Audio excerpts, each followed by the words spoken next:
Welcome to another Hot Topic briefing by Tim Sales. This recording was taken from one of Tim's hour-long MLM training calls. Thousands of people from around the world have participated in Tim's monthly free training calls. If you'd like to listen into a future call live, go to www.firstclassmlmtools.com/free01. And now, we pick up with Tim while the call is in progress.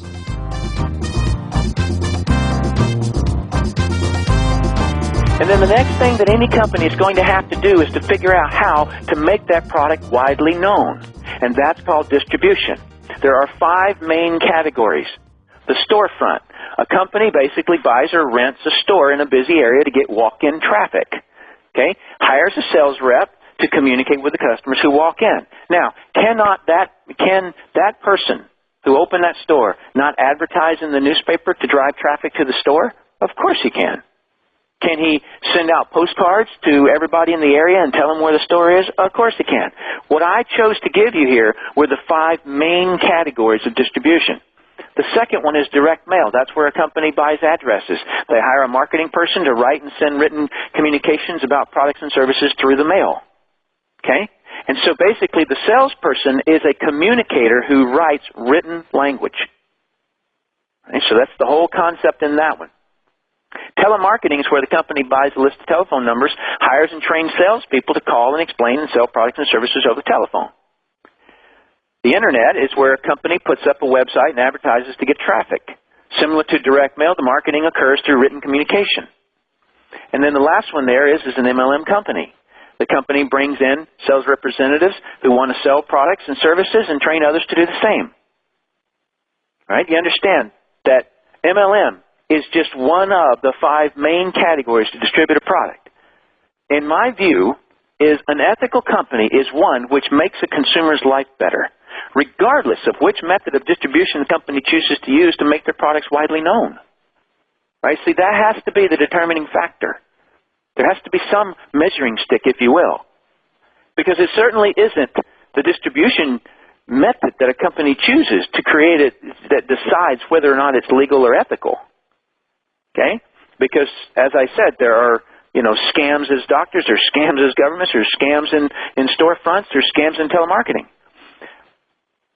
But here's really probably the main thing that I want you to really get on this, other than the fact that there's a lot of scams out there in every category. Why do the scams use multi-level marketing? In other words, not all of them, but like a lot of them use multi-level marketing. Why? Because it's so powerful. In other words, whatever it is that someone wants to use the MLM industry to distribute, it does so in a very rapid way. And so if a scam wants to deploy the scam and it uses telemarketing, then don't attack the telephone. If somebody uses a rock to kill somebody, don't blame the rock. The rock didn't kill somebody. The person did. And so if a scam uses telemarketing to deploy its scheme, don't attack the telephone. Attack the scheme. In other words, the people themselves. It is the person who has bad intentions. It's the person who is running the scam. And you can have a legal company, but you can have staff employees running a scam. You can have a legal MLM company, and you can have leaders that are running a scam. In other words, they're tricking people. And so it doesn't matter which method of distribution that you use. MLM happens to just be very effective because it uses by word of mouth. And by word of mouth passes much faster than any other method of distribution. And so that's the reason that it has gotten so much attention. It's because it is so powerful. But it's going to rest on me and you. Because the ethical things that you to do, and there's no way that I could leave you without sharing this part with you. If you know Professional Inviter, it has 10 communication qualities in it. Number 1, be interested in the prospect. Number 2, don't be distracted by anything when you're talking to the prospect. Number 3, have a sincere, friendly facial expression. Number 4, use the right amount of assertiveness, meaning don't push them. Number 5, communicate easily. Number 6, make sure your body doesn't distract the prospect. Number 7, tell the truth. Number 8, Know what you're talking about. Number 9, communicate at the prospect's level. Number 10, have the intention to make the person's life better. Okay, so those are the 10 communication qualities. You cannot go wrong unless what you do is use those qualities to pass a scheme or a scam through. Right? Let me share one other thing with you, and that is that what are the ethical things that you can do in terms of building your business? And again, this is, don't go blaming anybody, just I'm asking you to pick it up from here and go forward. Number 1, get customers.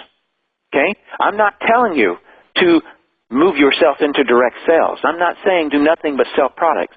I recommend you get enough customers that you absolutely know how to get customers and that you can train other people how to get customers.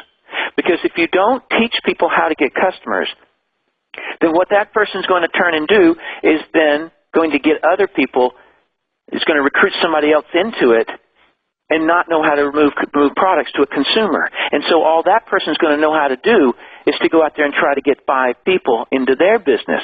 And what's that person going to teach them how to do? Get 5 more people into the business. And so the consumer ends up being the person you recruited instead of being someone outside of the network itself. And so number 1, get customers. Number 2 is get a distributor. And teach that distributor, and if your company calls them affiliates, if your company calls them, whatever, you know what I'm talking about. Gets a new person into the business. Okay, so you get one new person into the business and then teach that person how to get customers. And after that person can get customers, you teach that person how to get distributors. You get the idea? This is the way that it has to be built. It's ethical to build it this way. And it's the only way to retire. Because if you don't do that, you're always going to have to be pumping the system. This Hot Topic briefing was taken from one of Tim's monthly MLM training calls. Want to get more people to join your MLM business? Tim built a downline of 56,000 people in 5 years, starting part-time. See exactly how he did it at www.firstclassmlmtools.com/free01.